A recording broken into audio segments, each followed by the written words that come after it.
¿De qué manera deben cumplirse los amparos en juicios laborales?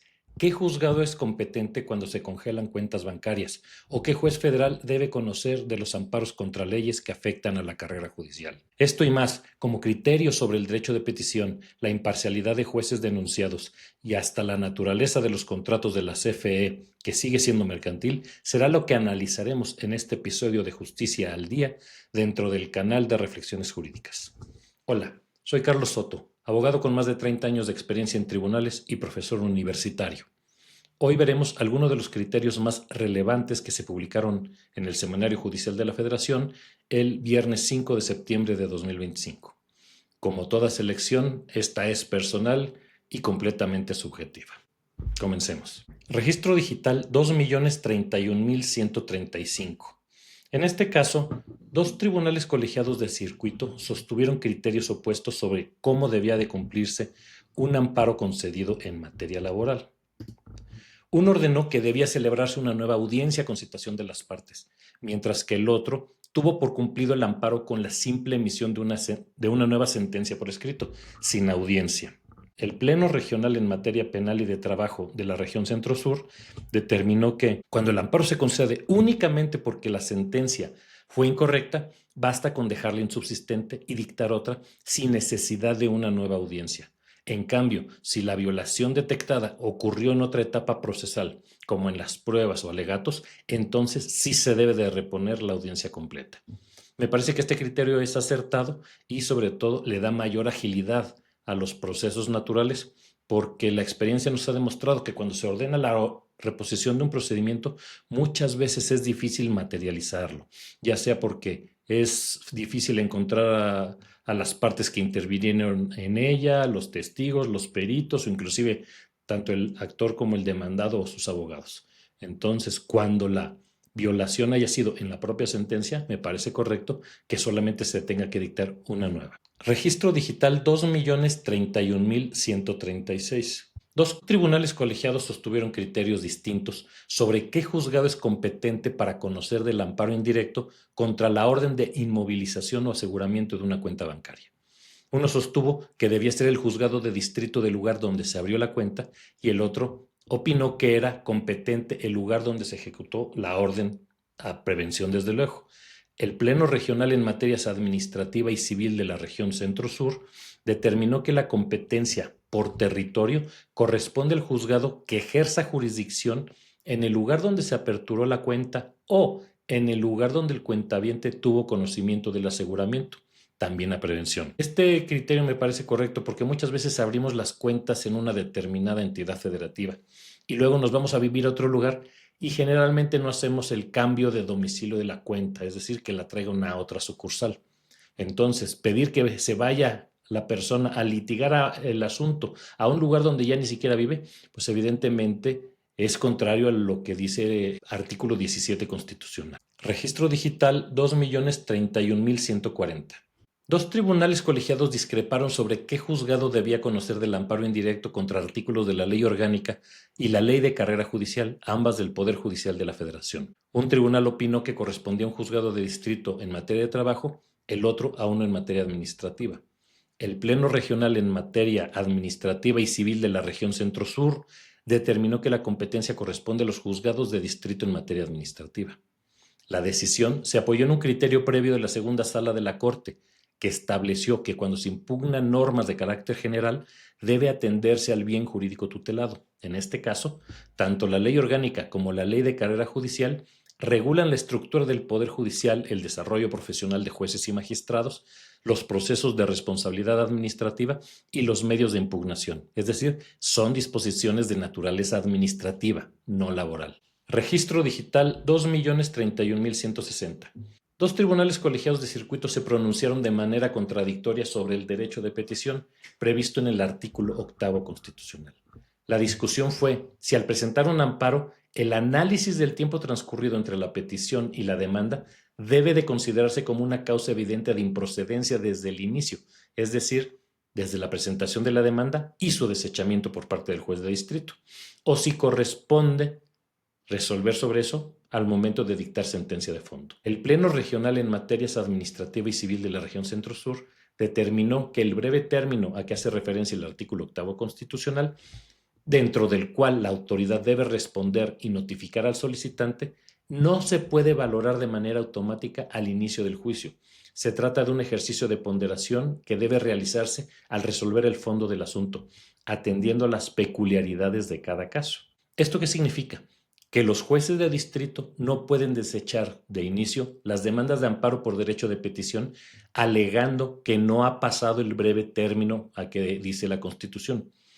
¿Cómo sabrán si ya pasó este breve término? Eso es un estudio que va más al fondo del asunto y se hará tomando en consideración lo que dispongan la normativa sobre lo que versa el derecho de petición e inclusive las circunstancias particulares de cada caso. Registro digital 2.031.180. Dos colegiados llegaron a conclusiones opuestas sobre la validez de la excusa presentada por jueces y magistrados que enfrentaban denuncias en su contra. En estos casos, la denuncia dio lugar a una carpeta de investigación en la que la persona juzgadora ejercía su derecho de defensa. Un tribunal consideró que esta situación sí acreditaba un riesgo de parcialidad, mientras que el otro sostuvo que no era motivo objetivo para presumir enemistad manifiesta. El Pleno Regional en Materias Penal y de Trabajo de la Región Centro-Sur determinó que cuando una persona juzgadora se encuentra defendiendo de manera real y actual una carpeta de investigación promovida por alguna de las partes, esa circunstancia es suficiente para acreditar esa enemistad manifiesta.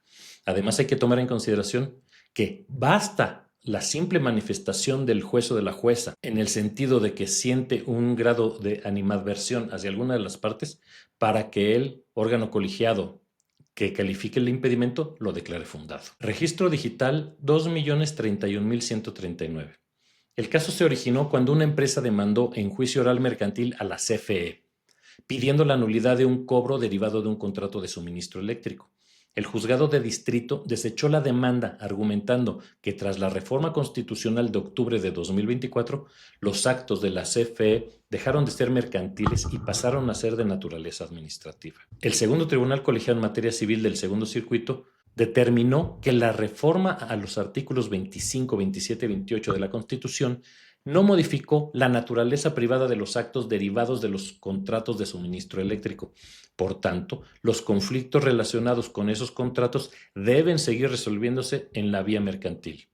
¿Esto qué significa? Seguimos todavía tratando de dilucidar si los actos de la Comisión Federal de Electricidad que se vinculan con la interrupción del suministro de energía eléctrica son, en principio, actos o no actos de autoridad para efectos del juicio de amparo y, en su caso, si son materia administrativa o si son materia civil. Veamos cómo sigue evolucionando este criterio. Registro digital 2.031.157. Varias personas promovieron un amparo indirecto firmando de manera autógrafa su demanda. Su abogado autorizado escaneó la demanda y la presentó en línea con su propia firma electrónica. El juzgado de distrito desechó la demanda de plano al considerar que faltaba la firma electrónica de los quejosos y, por lo tanto, no había prueba de su voluntad para promover el juicio. El segundo tribunal colegiado en materia civil del segundo circuito determinó que la presentación de una demanda con firma autógrafa digitalizada de los quejosos y la firma electrónica del abogado autorizado no debe desecharse de plano. En su lugar, corresponde prevenir al promovente para que aclare la irregularidad. Me parece que este criterio no es correcto. ¿Por qué? Porque a fin de cuentas, cuando una demanda se presenta, vamos a suponer por la vía antigua, por la vía tradicional, en papel, y una demanda se presentaba en fotocopias y se advertía a simple vista que las firmas que la calzaban eran simples fotocopias, las demandas se desechaban. Y aquí sería exactamente lo mismo, solamente hay una firma original, que es la firma del abogado, que es electrónica, y todo lo demás son simples fotocopias. Entonces, para mí, lo correcto es desechar la demanda. Pero bueno, a ver si esta tesis da lugar a una contradicción de tesis para ver qué resuelven los plenos regionales. Registro digital 2.031.165. Una persona intentó desistir parcialmente de una demanda de amparo directo, pero solo respecto de uno de los conceptos de violación. La presidencia del tribunal colegiado la previno para ratificar el desistimiento, advirtiéndole que de no hacerlo el juicio continuaría, pues el desistimiento no puede ser parcial sino total. Ante ello, la quejosa interpuso recurso de reclamación. El segundo tribunal colegiado en materia civil del segundo circuito determinó que en el amparo directo no procede el desistimiento respecto de los conceptos de violación, ya que estos no son actos reclamados, sino simples argumentos para cuestionar la constitucionalidad o ilegalidad de una sentencia o resolución. Aquí lo interesante va a ser, ¿qué va a hacer el tribunal colegiado? ¿Está obligado a analizar esos conceptos de violación que la quejosa no quiere que se contesten? En mi punto de vista, sí. Si ya se plantearon desde la demanda, el tribunal colegiado tiene la obligación de atenderlos, incluso aun cuando ya no convengan a la parte quejosa. Imaginemos que en la demanda de amparo inicial se hicieron valer conceptos de violación por violaciones procesales y por cuestiones de fondo. Si después la parte quejosa quiere desistir de los conceptos de violación respecto de violaciones procesales, pues ya simplemente la litis ya está entablada y el tribunal tiene la obligación de pronunciarse respecto de ellos, aunque la quejosa ya no quiera que se haga. Por eso hay que tener mucho cuidado al momento de redactar las demandas de amparo. Registro digital 2.031.169. Una jueza del Estado de México promovió amparo contra la decisión del Consejo de la Judicatura de no ratificarle en su cargo. El primer tribunal colegiado en materia administrativa del segundo circuito resolvió en definitiva el asunto y determinó que, ante actos de violencia de género y discriminación, la disculpa pública es una medida de reparación que busca restituir la dignidad de la víctima, enviar un mensaje oficial de condena y transformar patrones culturales discriminatorios. Su contenido mínimo debe incluir reconocimiento de responsabilidad del Estado, identificación de la víctima con respecto a su privacidad, si así lo solicita, aceptación de los hechos y de las violaciones cometidas, realización de una ceremonia publicada con autoridades de alto nivel y la emisión en un idioma que garantice la comprensión de la persona afectada. Esta cuestión de las disculpas me parecen correctas, pero ojo, siempre y cuando sea el Estado el que se disculpe hacia el particular y no como han resuelto últimamente las autoridades electorales y alguno que otro juez penal, donde son los particulares que se tienen que disculpar ante el Estado o ante funcionarios públicos. Eso no es propio de una democracia, eso es ya una dictadura. Registro digital 2.031.204. Una comunidad indígena promovió un amparo indirecto y pidió la suspensión provisional, y esta suspensión le fue negada. Contra esa decisión interpuso recurso de queja en línea, pero lo hizo en los primeros segundos del día siguiente al vencimiento. El 13º Tribunal Colegiado en Materia Administrativa del Primer Circuito resolvió el asunto. Determinó que tratándose de pueblos, comunidades o personas indígenas, el recurso de queja presentado en los primeros momentos del día siguiente al vencimiento del plazo debe considerarse oportuno cuando se interpone por vía electrónica.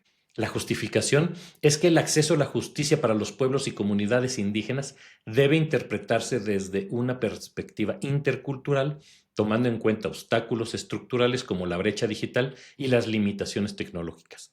En aplicación de los principios pro actione y de la tutela judicial efectiva, los requisitos procesales deben entenderse de manera flexible para no generar barreras innecesarias que impidan el análisis del fondo. Aquí el problema es, siempre se va a aplicar esta regla y cuando empezamos a hacer excepciones es hasta dónde se hacen estas excepciones. ¿Son los primeros segundos o a partir del segundo 59 o a partir del minuto 1 ya debe de considerarse extemporáneo? Porque si ahorita estamos diciendo que unos segundos no pasa nada, pues entonces a lo mejor podremos decir también unos minutos después no pasa nada. Y tendríamos que decir después, bueno, unas horas después no pasa nada. Me parece que en todos los casos las reglas procesales son determinantes y los plazos son fatales. Que se pueda suplir la deficiencia de la queja a favor de las comunidades indígenas, ya esa es otra cuestión. Pero me parece, en este caso, que si los plazos no se respetan, entonces los recursos deben de desecharse. Registro digital 2.031.213. Una persona promovió amparo indirecto contra la falta de emplazamiento en varios juicios ejecutivos mercantiles. El juzgado de distrito decidió separarlos al no encontrar relación entre ellos. Continuó con uno y remitió los demás a la Oficina de Correspondencia Común para turnarlos a otros órganos jurisdiccionales. Sin embargo, el juzgado al que se le turnó un expediente no aceptó la separación y sostuvo que todos los asuntos debían regresar al juzgado de origen para su tramitación. El segundo tribunal colegiado en materia civil del segundo circuito determinó que la separación de juicios en amparos solo implica notificar a la Oficina de Correspondencia Común para que se les dé un nuevo número único nacional. Una vez cumplido con este trámite administrativo, los expedientes deben devolverse al juzgado de origen, que conserva la competencia para resolverlos. Me parece este criterio bastante acertado, pero me gustaría hacer algunas precisiones. Desafortunadamente, hemos visto cómo los jueces de distrito desvinculan o separan juicios de amparo que realmente sí están relacionados uno con el otro, e inclusive que vienen de la misma secuela procedimental, lo que a la postre hace difícil resolverlos todos con un entendimiento común de cuál es la sustancia de todos los juicios. Y peor aún, si un juicio de amparo se queda en un juzgado y otro juicio de amparo se va al otro juzgado, entonces hay más peligro todavía de que se lleguen a dictar sentencias contradictorias. Y otro problema es las determinaciones que toman los jueces de distrito que separan los autos no son impugnables por los quejosos, ni por los terceros interesados, ni por las autoridades responsables en queja. Entonces, lo que decide el juez de distrito, pues prácticamente queda al arbitrio de lo que decida otro juez si admite o no admite la separación. Y en su caso, lo que resuelva el tribunal colegiado en este conflicto de separación de autos. Me parecería entonces que, en primer lugar, si se ordena la separación, debería de proceder el recurso de queja para que el colegiado analice si es procedente o no la separación de autos. Y en segundo lugar, si se van a separar, que queden en el mismo juzgado a efecto de que se tenga un conocimiento global de todo el asunto. Gracias por su atención. Por favor, suscríbanse al canal. En la descripción de este video les voy a dejar el enlace al canal de WhatsApp de Reflexiones Jurídicas para que no se pierdan cuando subamos algún contenido. Hasta pronto.